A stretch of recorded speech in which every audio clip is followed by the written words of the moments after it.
Hello students, this is the second part of chapter 3, that is atoms and molecules.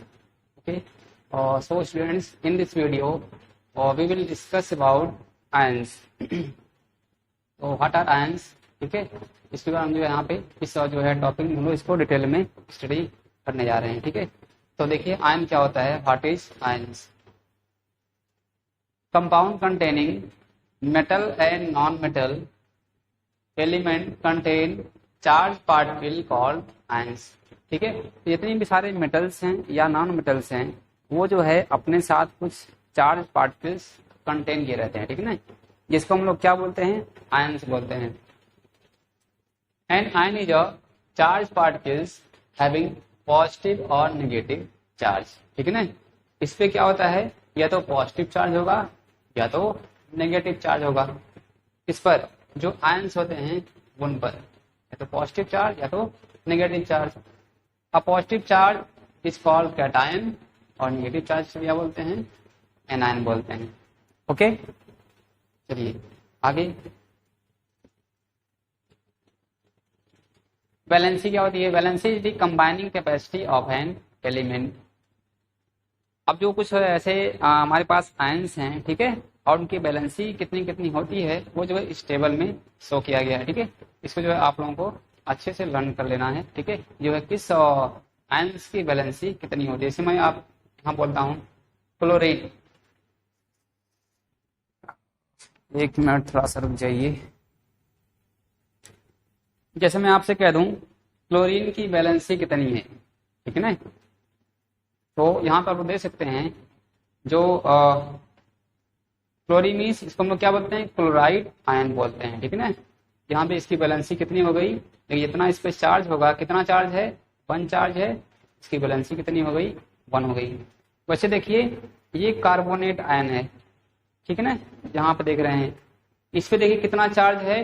2 charge है और कितना है? Negative है. ठीक है, तो इसकी बैलेंसी कितनी हो गई? 2 हो गई. तो किसी भी जो है आयंस पे जितने चार्ज होते हैं उतने ही उसकी बैलेंसी होती है. ठीक है, और जो उनका रिएक्शन भी उसी अकॉर्डिंग होता है. ठीक है, चलिए अब जो है हम आगे जो है कुछ ऐसे कंपाउंड देखते हैं. ठीक है, और जो है उस पर कितने कितने चार्ज हैं और उसका जो है स्ट्रक्चर कैसे बनता है ये जो है अगले स्लाइड में दिया गया है. देखिए यहाँ पे इसको मैं थोड़ा इरेज कर दूं.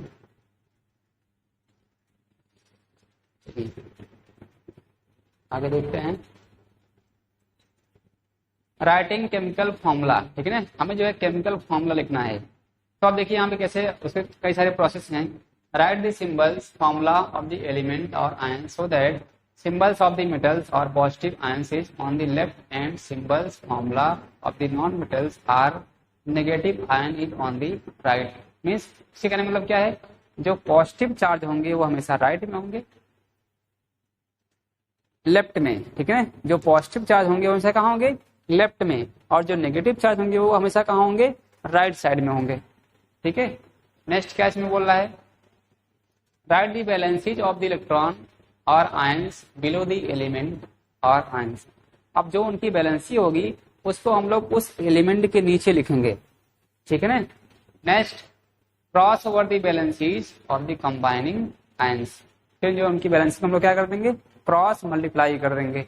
ठीक है, कुछ एग्जांपल हम लोग देखते हैं. जैसे polyatomic ions should be enclosed in bracket before writing the formula. इसमें कोई आयंस आ गया वो क्या है? पॉलीएटॉमिक है, मतलब इसमें जो है एक से अधिक एटम है. किसी आयन में एक से अधिक एटम. इससे हमने भी पढ़ा, कौन सा क्या पढ़ा हमने थे? Carbonate ion CO3 2-. अब देखिए इसमें क्या है? बहुत सारे एटम है. ठीक है ना, तो जब इसको हम लोग लिखेंगे इसको क्या करेंगे? इसको हम लोग ब्रैकेट में कर देंगे, जैसे इस तरह से CO3 इस तरह से. अब जो यहाँ बैलेंस होगी वो यहाँ पे मल्टीप्लाई कर देंगे. ठीक है, अभी कुछ एग्जांपल हम लोग देखते हैं, समझ में आएगा.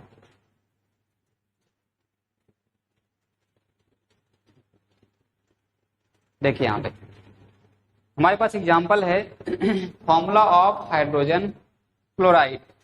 ठीक है ना, अब देखिए जो सिंबल्स थे उसको हमने ऊपर लिख दिया, हाइड्रोजन और क्लोरीन. अभी हमने जो है पीछे पढ़ा है हाइड्रोजन पे क्या होता है, इस पे जो है प्लस चार्ज होता है। फिर हमने पढ़ा क्लोरीन पे माइनस चार्ज होता है। तो प्लस वाला हमने लेफ्ट में लिखा और ये जो माइनस वाला है क्लोरीन इसको हमने राइट में लिख दिया। ठीक है, अब हमने कहा जितने चार्ज होंगे उतने ही उसके बैलेंसीज होंगी। तो 1 चार्ज इसकी बैलेंसी 1 हो गई, इस पे भी 1 चार्ज इसकी बैलेंसी 1 हो गई। अब जो है हमने इस बैलेंसी को क्रॉस मल्टीप्लाई कर दिया। देखिए क्या बना, H1 बना और Cl1 बना। लेकिन जब ये दोनों सेम होते हैं, चाहे 1 1 हो, चाहे 2 2 हो, चाहे 3 3 हो, अगर सेम होते हैं तो उसको हम लोग लिखते नहीं है। ठीक है ना, बस क्या लिखेंगे HCl। ठीक है ना, आई होप समझ में आ गया होगा। एक और एग्जांपल देखते हैं। Hydrogen sulphide. ठीक है, कौन कौन सा उसमें एलिमेंट होगा, हाइड्रोजन और सल्फर। हमने अभी पीछे पढ़ा है हाइड्रोजन की वैलेंसी 1 और सल्फर की वैलेंसी 2 नेगेटिव। समझ गए, तो हमने इसको लिख लिया पॉजिटिव है लेफ्ट में लिख लिया, या नेगेटिव है सल्फर इसको राइट में लिख लिया। इनकी वैलेंसी इसके नीचे लिख लिया, इसकी 1 इसकी 2, क्रॉस मल्टीप्लाई कर दिया। तो S के साथ गया 2 और S के साथ आ गया 1, तो 1 लिखेंगे नहीं, क्या हो गया H2S। ठीक है ना, इस तरह से जो हमारा फॉर्मूला जो है बनता है। ठीक है ना, कुछ और एग्जाम्पल हैं, इसको भी जो आप लोग पढ़ सकते हैं। ठीक है ना, चलिए आगे चलते हैं।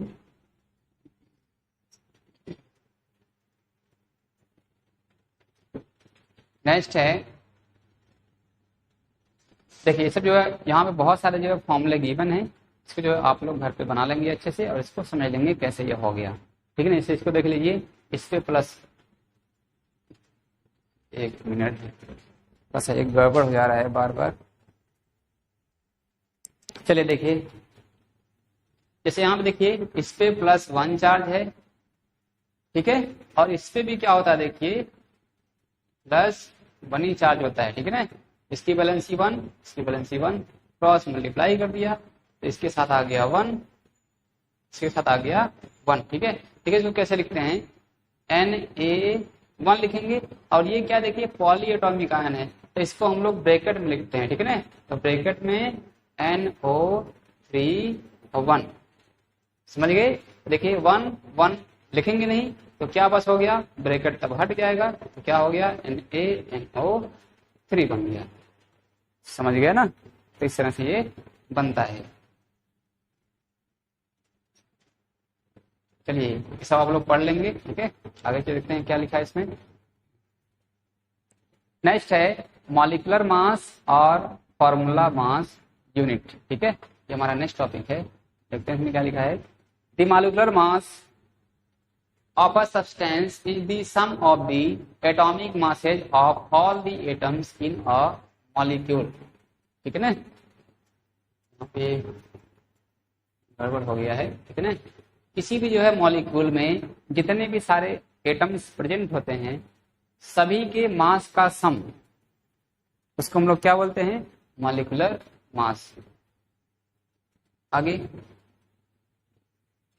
Molecular mass is expressed in atomic mass unit U। ठीक है ना, देखिए इसका यूनिट, इसे हम लोग जो है हम लोग पढ़े हैं जो है स्पीड की यूनिट क्या होती है, किलोमीटर पर आवर होता है। ठीक है, लिक्विड को किस में मेजर करते हैं, लीटर में। वैसे ही एटॉमिक मास जो मॉलिक्यूलर मास होता है उसकी यूनिट क्या होती है, एटॉमिक मास यूनिट। ठीक है ना, इसको हम लोग U से दिखाते हैं। ठीक है ना, सिंपल स्मॉल U से। ठीक है, तो आप इसको जो है यहाँ पे लिख दिया मास, तो आप लोग इसको किलोग्राम ग्राम में नहीं लिखेंगे, किस में लिखेंगे, U में। जैसे 1U 2U 3U 4U इस तरह से। ठीक है, चलिए आगे देखते हैं। मॉलिक्यूलर मास ऑफ वाटर, ये वाटर का फॉर्मूला है। तो मान लीजिए इसका हमको मॉलिक्यूलर मास निकालना है। ठीक है ना, तो हमने क्या किया, देखिए हमको बहुत सारा इसमें पता था। एटॉमिक मास ऑफ हाइड्रोजन कितना होता है, 1U होता है।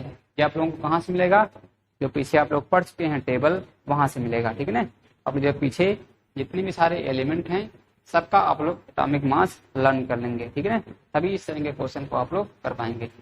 ऑक्सीजन का एटॉमिक मास कितना होता है 16। अब देखिए इस H2O में कुल कितने एटम हैं 3 एटम हैं, तो सभी के मास सभी को लिख लो। H 2 बार है, H प्लस H, O 1 बार है, हो गया। इसका एटॉमिक मास 1 प्लस इसका एटॉमिक मास 1 प्लस इसका एटॉमिक मास 16, कुल कितना हो गया 18 और Q। देखिए तो लिखा है,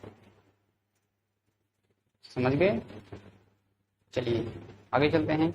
molecular mass of nitric acid, अब देखिए कैसे करेंगे। तो इसमें H plus N plus O कितनी बार है 3 बार है, तो O plus O plus O हो गया, ठीक है। सबका मास अब ये लर्न करना पड़ेगा, ठीक है ना। इसका होता है 1, इसका होता है 14 और इसका हो गया 16 और ये 3 बार क्या हो जाएगा 16 16 16।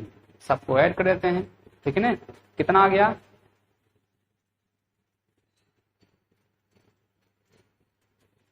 कितना आ गया बताइए, इसको ऐड कर देते हैं, ठीक है ना। देखिए हो गया 30 यहां से यहां तक मिला के 30 और एक 53 U, समझ गए ना। कितना हो गया 53 U।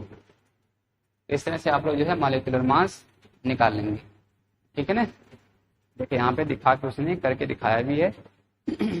सॉरी ये 63 आएगा, ठीक है ना, गलत हमने ऐड कर दिया, 63 आएगा, ठीक है ना। उसको आप लोग सही कर लेंगे। वो कितना था 53 ना होके क्या था वो 63 था, ठीक है ना। चलिए हमारा जो नेक्स्ट टॉपिक है वो क्या है मोल कॉन्सेप्ट। हमने जो है मॉलिक्यूलर मास स्टडी कर लिया, ठीक है।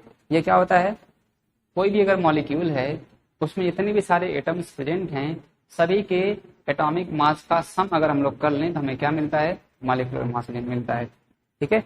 उसको जो हम लोग क्या करते हैं उसको हम लोग एटॉमिक मास यूनिट में मेजर करते हैं, ठीक है। जिसकी यूनिट क्या होती है एटॉमिक मास यूनिट यानी स्मॉल u, ठीक है। हमारा नेक्स्ट टॉपिक क्या है मोल कॉन्सेप्ट। चलिए देखते हैं ये क्या होता है मोल कॉन्सेप्ट।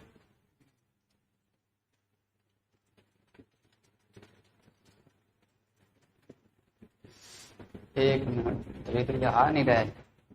चलिए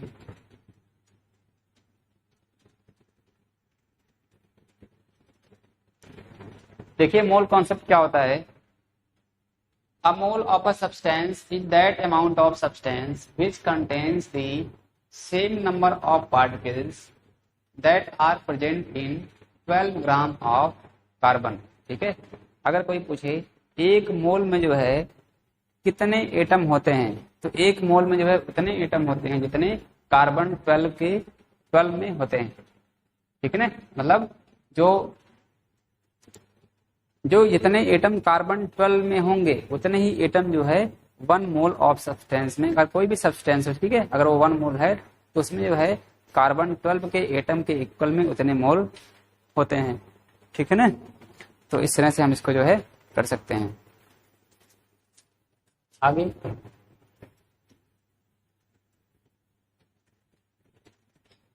देख लिखा यहाँ पे the number of particles atoms present in 12 gram of carbon is 6.022 into 10⁻23, ठीक है ना।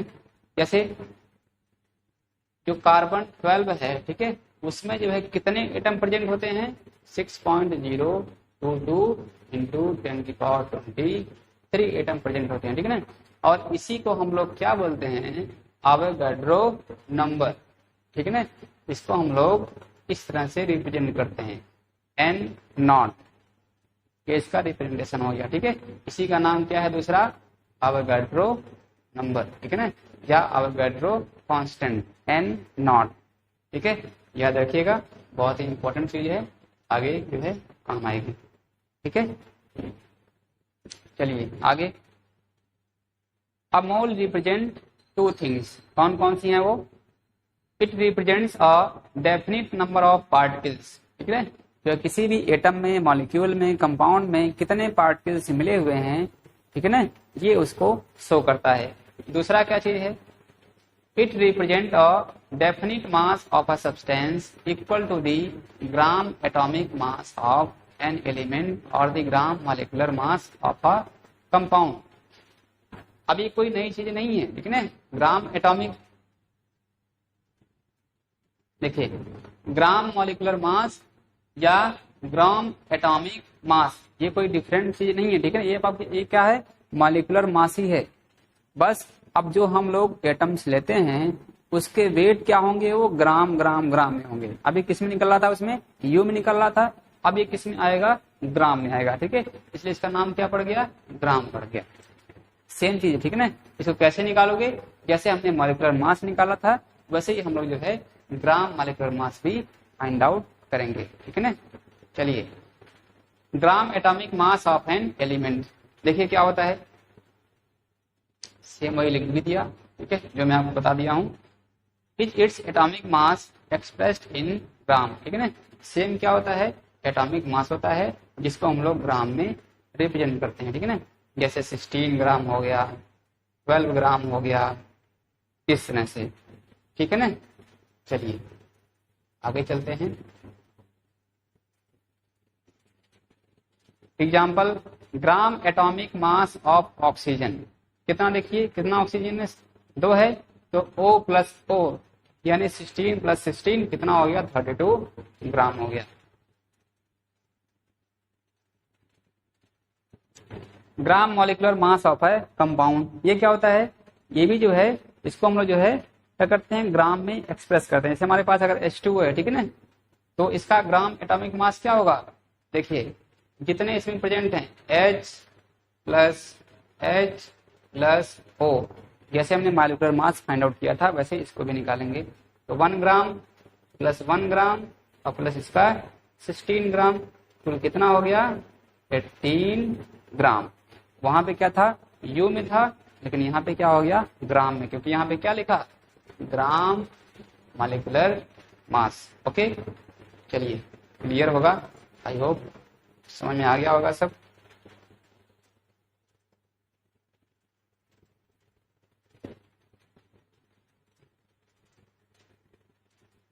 अब यहाँ पे एक इंपॉर्टेंट जो यहाँ पे फॉर्मूला बन रहा है, ठीक है ना, देखिए लिखा है, relation between number of moles, masses, molecular mass, number of atoms और molecules and Avogadro number n not, ठीक है ना। देखिए क्या रिलेशन यहाँ पे बन रहा है,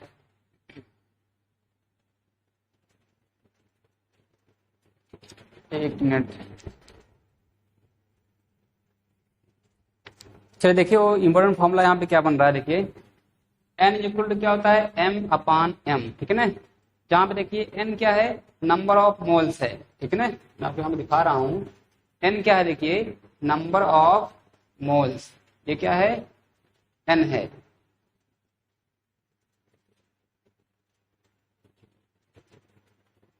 ठीक है। n क्या हो गया, नंबर ऑफ मोल्स हो गया। m देखिए क्या है, स्मॉल m, ये क्या है, मास है, ठीक है ना, किसका, उसी एलिमेंट का। और एक कैपिटल M क्या हो गया, एटम्स, यहां पे देखिए ये क्या है, मॉलिक्यूलर मास है, कैपिटल M, ठीक है। तो रिलेशन क्या बना, number of moles equal to mass upon molecular mass, क्या मिला यहाँ पे, number of moles equal to mass upon molecular mass. फिर देखिए नंबर ऑफ मोल्स क्या होता है, किसी भी जो है एलिमेंट में यानी सब्सटेंस में कुल कितने मोल्स प्रेजेंट हैं, यानी कुल कितने एटम्स प्रेजेंट हैं, ठीक है ना। और हम जो है एक मोल में जितने एटम होते हैं उसे डिवाइड कर दें तो हमें क्या मिलेगा, नंबर ऑफ मोल्स मिल जाएगा, ठीक है ना। आगे फॉर्मूला क्या बना, देखिए पहले वाले से बन गया, इसको हम क्रॉस मल्टीप्लाई कर दें तो क्या बनेगा, mass equal to number of moles into Avogadro number, ठीक है ना। तो यहाँ पे बन गया ये तुम्हारा क्या, ये यहाँ पे क्या है, मोलर मास। देखिए मोलर मास क्या होता है, mass upon number of moles, ठीक है। ये जो सारे के सारे इंपॉर्टेंट फॉर्मूले हैं, ठीक है, इसको आप लोग लर्न कर लेंगे। और जो है इसी पे जो है बेस कई सारे यहाँ पे जो है एग्जाम्पल एग्जाम में पूछते हैं, ठीक है। तो हम जो है कुछ वो बुक में जो है सारे बहुत सारे क्वेश्चन दिए गए हैं, ठीक है, जो आप लोग प्रैक्टिस कर लेंगे, ठीक है। और जो हम जो कुछ क्वेश्चन वहाँ पे प्रैक्टिस भी करवा देंगे, तो ये जो है चैप्टर यहाँ यहीं पे जो है फिनिश होता है, ठीक है। और जो हमारा जो है नेक्स्ट चैप्टर जो हम लोग अगले वीडियो में बनाएंगे। तब तक के लिए गुड बाय।